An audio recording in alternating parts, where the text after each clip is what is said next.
Assalamualaikum warahmatullahi wabarakatuh. Waalaikumsalam warahmatullahi wabarakatuh. Perkenalkan, nama saya Kevin Kanza Pangestu, NPM 98, selaku Ketua Kelompok dan rekan saya. Baik, terima kasih. Perkenalkan, nama saya Arif Yahya Prasetyo, NPM 066. Kami di sini akan melaksanakan sebuah wawancara terkait kepemimpinan. Nah, bersama dengan narasumber kami di sini, Pak Nurus. Apa kabar, Pak Nurus? Alhamdulillah, baik-baik saja ya. Oke, baik. Langsung saja saya mulai. Mungkin dapat dimulai dengan memperkenalkan diri Pak Nurus. Silakan. Sebelum ada beberapa pertanyaan yang mungkin diajukan kepada saya memperkenalkan diri. Nama saya Nurus Salam. Saya selaku pimpinan di Hotel Musdalifah yang ada di Sumeneb ini. Mungkin itu yang sementara yang saya sampaikan perkenalan saya. Untuk selanjutnya mungkin ada yang perlu saya ditanyakan kepada saya. Baik, Silahkan. terima kasih Pak Nurus. Oke, untuk mempersingkat waktu, saya akan langsung memulai pertanyaan pertama. Pertanyaan pertama, menurut Pak Nurus, apa sih yang disebut pemimpin itu, Pak Nurus? Kalau menurut saya pemimpin itu adalah orang yang melakukan proses untuk mempengaruhi sebuah kelompok atau suatu organisasi untuk mencapai suatu tujuan yang telah disepakati bersama.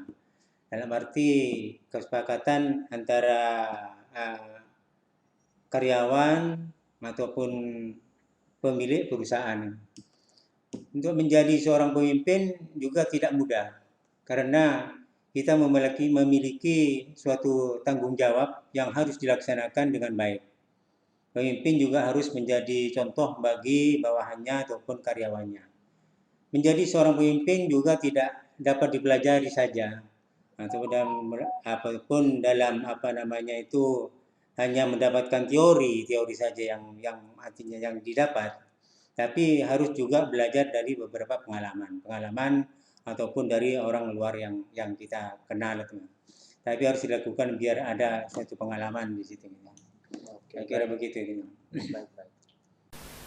Lalu untuk pertanyaan selanjutnya, Pak, pemimpin yang baik itu seperti apa menurut Bapak dan harus memiliki sifat yang seperti apa juga? Terima kasih.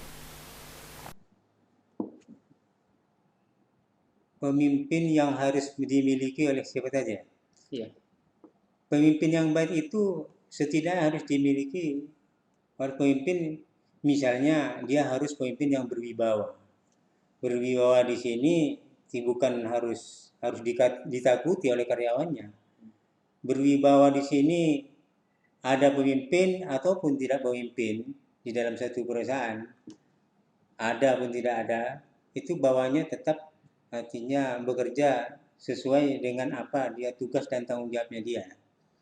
Nah, kalau maunya ada pemimpinnya, dia karyawan kerjanya malas-malas. Itu namanya pemimpin tidak berwibawa. Tapi kalau pemimpin berwibawa, artinya karyawan itu tunduk apa dengan sebuah aturan. Kemudian pemimpin itu harus cerdas. Cerdas dalam arti bertindak, mengambil keputusan. Misalnya dalam suatu perusahaan itu ada aturan-aturan perusahaan. Aturan perusahaan-perusahaan itu harus dilaksanakan oleh karyawan, sebuah karyawan itu. Kalau aturan itu dilanggar, nantinya harus tegas. Misalnya harus ada sanksi, memberikan sanksi berupa surat peringatan SP itu surat peringatan pertama, itu surat peringatan kedua, ketiga itu harus ada sanksi-sanksi, harus berani ditegaskan itu sesuai dengan kesalahan yang diperbuat. Tegas terhadap siapapun, tidak pandang bulu, apakah itu keluarga sendiri ataupun orang. Jadi harus semua rata karyawan itu sama. Aturan itu sifatnya untuk seluruh karyawan. Dan pemimpin itu harus menjadi panutan, menjadi contoh terhadap bawahannya. Dalam arti pemimpin tidak harus menyuruh aja, tapi memberikan contoh terbaik. Sehingga karyawan itu antara karyawan dengan pemimpin ada hubungan yang batin yang erat. Kayak gitu aja ini. Oke, baik. Nah, lalu selama Bapak menjadi pemimpin, kesulitan apa aja yang dialami sama Bapak yang menghambat gitu sebagai pemimpin, Pak? Ya kesulitannya itu tentunya kita semua, tidak hanya hotel saja. Semua perusahaan-perusahaan itu ada kesulitan ataupun ada tantangan-tantangan. Perusahaan itu kita sebagai pemimpin tentunya mempunyai suatu rencana. Rencana tujuan ke depan bagaimana rencana-rencana itu berjalan dengan mulus sehingga tujuan itu tercapai. Nah, kesulitan-kesulitan itu tergantung dari kita yang memimpin, tergantung dari karyawan yang kita bina, karyawan yang ada. Nah, kalau karyawannya itu kan tidak semua karakternya dia, tidak semua sama. Ada yang memang dia tahu tugas dan tanggung jawabnya. Ada yang kerjanya yang Sekedar males-males kerja. saja, yang benar-benar kerja, ada yang hanya sekedar kerja gitu. Itu pun juga tantangan.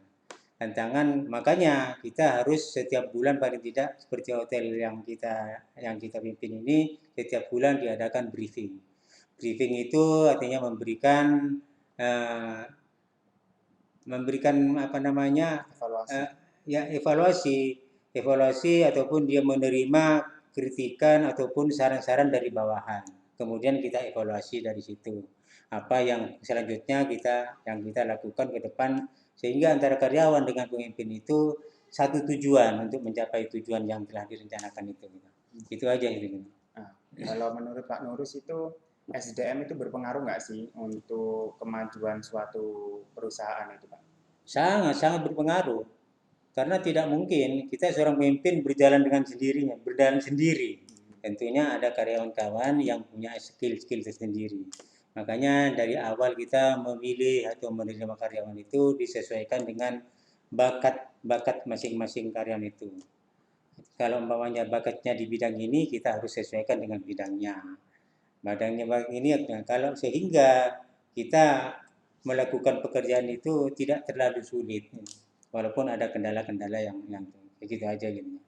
Nah, kalau misalkan Pak, kendala-kendala itu tidak hanya dialami oleh pemimpin sama karyawannya, tapi juga karyawan antar karyawan gitu. Nah, sebagai seorang pemimpin itu yang harus dilakukan itu apa sih? Kalau antara karyawan dengan karyawan, misalnya kalau maunya di bidang pekerjaan, kalau mau di bidang pekerjaan itu saling membantu tidak masalah, memberikan masukan antara masalah. Tapi kalau terjadi artinya antara karyawan satu dengan terjadi clash ataupun artinya Ya, pertengkaran tidak sesuai dengan keributan gitu. Itu sebagai seorang pemimpin harus kita ada macam kebijaksanaan, dipanggil karyawan yang itu dipanggil, ditanyakan, nantinya dikasih keputusan mana yang benar, mana yang salah, diarahkan untuk ke jalan yang baik begitu aja. oke, baik. Untuk mempersingkat waktu, uh, ini pertanyaan terakhir. Ada tidak saran-saran atau masukan untuk kita nih milenial muda yang nantinya akan menjadi pemimpin di generasi selanjutnya? Menurut Pak Nurus itu apa saja? Kalau menjadi pemimpin itu tentunya orang yang berpendidikan. Tidak mudah artinya pemimpin dari bukan tidak punya pendidikan menjadi pemimpin itu ya kurang bagus gitu. Tapi kalau seorang pemimpin itu selain dia berpendidikan lebih baiknya dia tahu dari bawah dulu. Sehingga dari bawah apa sih pekerjaan orang-orang bawah gitu, pekerjaannya orang bawah sampai terus ke atas itu sampai menjadi pemimpin.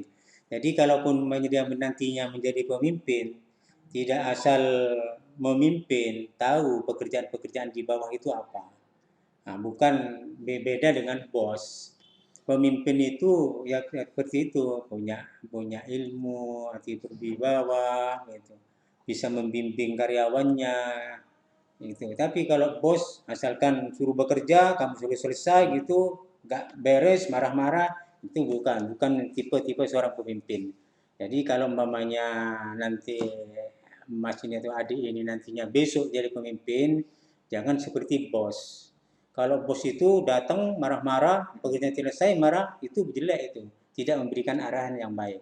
Tapi seorang pemimpin itu Mengerti dari bawah. mengerti dari bawah dulu, oh pekerjaan yang bawah begini-begini. Sehingga tidak mudah marah, artinya emosinya terkendali. Begitu aja itu. Itu modal utama. Selain dia punya ilmu kepemimpinan. Oke, mungkin ada saran-saran lain Pak Nurus untuk kami? Kalau saran lain sebagai seperti Mas ini, kalau ini kan masih dalam kuliah, Iya, belajar yang sungguh-sungguh belajar. Nantinya sekarang persaingan semakin ketat, mencari pekerjaan sangat-sangat sulit. Nantinya bekallah, ambillah, artinya carilah bekal yang betul-betul dipersiapkan di awal, sehingga nantinya itu merupakan bekal nanti kalau sudah mencari pekerjaan ataupun nanti yang masa tuanya gitu.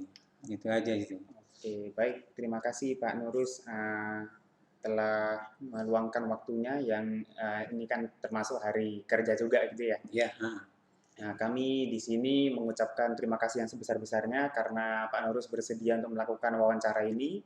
Saya juga selaku ketua kelompok, perwakilan dari kelompok ini mengucapkan terima kasih kepada Hotel Musdalifah Sumeneb ini.